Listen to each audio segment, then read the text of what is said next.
Halo semuanya. Kami dari kelompok 8, perkenalkan nama saya Sulaiman Nugroho dengan NIM 06251080 dari program studi teknik material dan metodologi angkatan 2025. Nama saya Muhammad Rifki Darmawan dengan NIM 06251048 dari Prodi Teknik Material dan Metodologi angkatan 2025. Perkenalkan, nama saya Marsha Mutiamat dengan NIM 06251024 dari program studi teknik material dan metodologi angkatan 2025. Perkenalkan, nama saya Said Muhammad Nabil Hasan Muhammad Talapsi dengan NIM 06251047 dari program studi teknik material dan metodologi angkatan 2025. Perkenalkan, nama saya Kalfatul Harimanaf dengan NIM 06251088 dari program studi teknik material dan metodologi angkatan tahun 2020. Kali ini kami akan menjelaskan proyek dari mata kuliah matematika 2 kami yang berjudul Dinamika persediaan barang di gudang distribusi. Gudang ini punya model persediaan I double aksen tambah AI aksen tambah BI sama dengan P0 sin sigma T.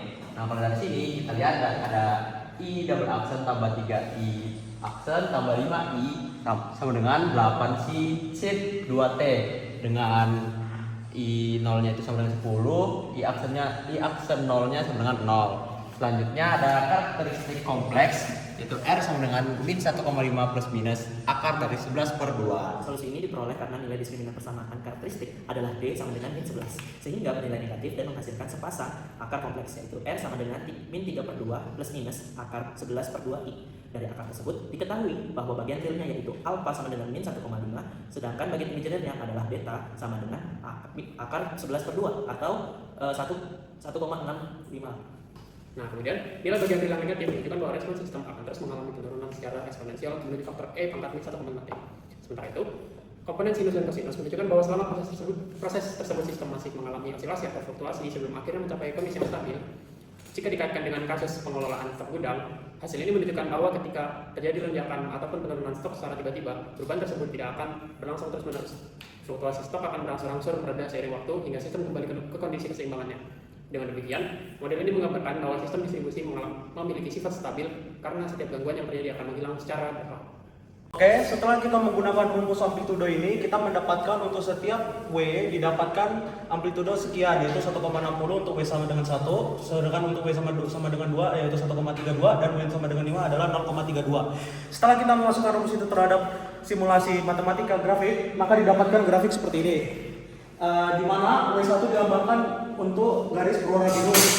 Nah, dari hasil simulasi dan filosofis di atas, kita dapat membandingkan bahwa pola oscilasi persediaan dan kestabilan sistem dapat disimpulkan bahwa skenario W1 yang dimana adalah frekuensi rendah adalah pola oscilasi pada kondisi tunak memiliki amplitudo yang besar, yaitu R sama dengan 1,6, yang mana amplitudo itu adalah jarak dari bagian gelombang paling bawah kepada bagian gelombang paling atas.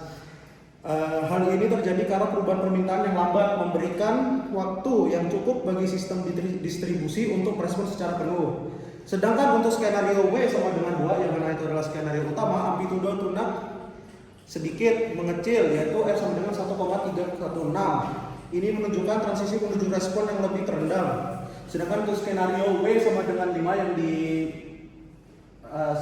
yaitu garis merah ini, tingkat osilasi pada fase tunak menjadi sangat rapat namun dengan amplitudo yang sangat kecil, yaitu R adalah 0,32. Membuat jumlah ketika pasar berfluktuasi terlalu cepat, kelembapan sistem internal gudang membuat jumlah persediaan tidak sempat merespon penuh setiap lonjakan sehingga menghasilkan fluktuasi stok yang sangat minim. Dan yang dimana cepat sama dengan disaring, lambat sama dengan disensitif. Yang artinya bagi manajer gudang, fluktuasi permintaan yang cepat dapat mudah disaring otomatis oleh sistemnya. Sedangkan yang lebih berbahaya adalah stabilitas stok yang berubah menjadi lambat, yang artinya mendekati frekuensi yang disaring oleh sistemnya. Oke teman-teman, kita masuk ke kesimpulannya. Jadi kesimpulannya cukup singkat, di mana kita hanya perlu mengetahui tingkat kestabilannya. Jadi kita dari beberapa persoalan sebelumnya kita dapat mengetahui bahwa redaman angin itu besar, lalu omeganya itu jauh dari resonansi 0,71. Mana itu adalah yang paling menarik di proyek kedua. Ya, oke, makasih. Makasih, dadah. Makasih. Makasih.